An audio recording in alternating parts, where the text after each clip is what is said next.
একমাত্র সন্তান ৬ বছরের রিয়া জুলাই বিপ্লব চলাকালে নিজের বাসার ছাদে খেলতে গিয়ে গুলিবিদ্ধ হয়ে মারা যায়। সন্তানকে ফিরে পাবেন না, এই শোকে মামলাও করেনি পরিবার।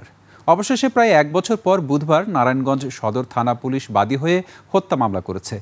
আসামি করা হয়েছে অজ্ঞাত ১৫০ থেকে ২০০ জনকে। নারায়ণগঞ্জ প্রতিনিধি রবিউল ইসলামের তথ্যচিত্রে ডেস্ক রিপোর্ট। জেনেক্সে শিফট করো, লাইফকে লিফট করো। আমার একটাই ম্যাচ ছিল ভাই, আমি সহ্য করতে পারি না ভাই। রিয়ার মায়ের কান্না কোনোদিনও শেষ হবে না। ৬ বছরের রিয়া আর ফিরবে না। গত বছর ১৯ জুলাই নিজের বাসার ছাদে খেলতে গিয়ে মাথায় গুলি লাগে তার। ৫ দিন মৃত্যুর সাথে লড়াই করে ঢাকা মেডিকেলে মারা যায় ফুটফুটে এই শিশু।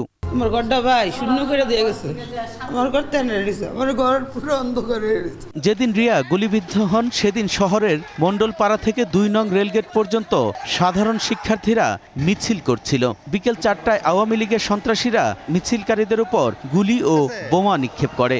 দুই পক্ষের মধ্যে সংঘর্ষ চলতে থাকে। বিকেলে নয়ামাটিতে ৫ তলা বাড়ির ছাদে খেলতে থাকা রিয়াকে আনতে যায় তার বাবা। বাবার কোলেই মাথায় গুলি লাগে রিয়ার।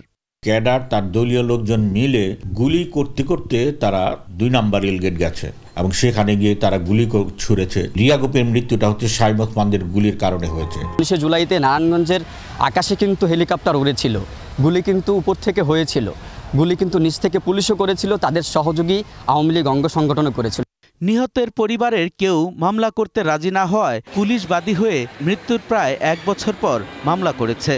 ঊর্ধ্বতন কর্তৃপক্ষের নির্দেশে, যেহেতু বিষয়টি একটা হত্যাজনিত ঘটনা, আমাদের অত্র থানার এসআই আবু রায়হান নূর বাদী হয়ে অজ্ঞাত দুষ্কৃতিকারী ১৫০-২০০ জনের বিরুদ্ধে হত্যা মামলা দায়ের করেন। দ্রুত মামলার তদন্ত করে প্রকৃত আসামিদের আইনের আওতায় আনার দাবি নারায়ণগঞ্জবাসীর। আলী আহমেদ, ২১ টেলিভিশন।